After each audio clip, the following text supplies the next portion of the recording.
সপ্তাহখানেক আগেও পর্যটকে লোকারণ্য ছিল পেহেলগাম শহরসহ পুরো কাশ্মীর। মিনি সুইজারল্যান্ড খ্যাত কাশ্মীর সব সিজনেই পর্যটক মুখর থাকত। দেশি বিদেশি পর্যটকদের জন্য কাশ্মীর যেন এক স্বর্গভূমি। কিন্তু বর্তমানে পুরো চিত্র বদলে গেছে একটি ঘটনায়। গত 22 এপ্রিল পেহেলগামের বৈশারণের তৃণভূমিতে হামলার ঘটনাকে কেন্দ্র করে কাশ্মীরের সৌন্দর্য রূপ নিয়েছে আতঙ্কে। জম্মু ও কাশ্মীর অঞ্চলের 87টি পর্যটন কেন্দ্রের মধ্যে 48টি জনসাধারণের জন্য হামলার পরপরই বন্ধ ঘোষণা করা হয়।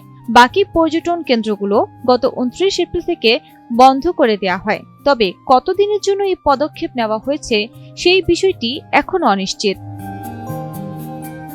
পর্যটন কেন্দ্র বন্ধ থাকায় হোটেল, রেস্তোরাঁ, ট্যাক্সি চালক, হস্তশিল্প ব্যবসায়ী এবং অন্যান্য ছোট ব্যবসায়ীরা তাদের জীবিকা নিয়ে চরম অনিশ্চয়তার মধ্যে পড়েছেন।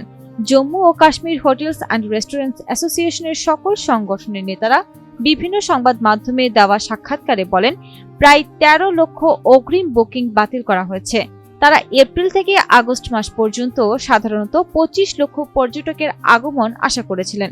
হামলার ঘটনার পর পরিস্থিতি কবে নাগাদ স্বাভাবিক হবে কিংবা স্বাভাবিক হলেও আবার পর্যটক মুখর কাশ্মীর কবে হবে সেই সংশয়তেই দিন কাটাচ্ছে ব্যবসায়ীরা।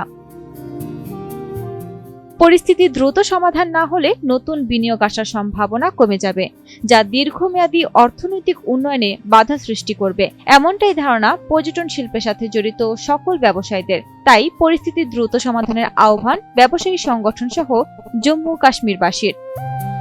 পূর্ণিমা রাউত, এনটিভি অনলাইন।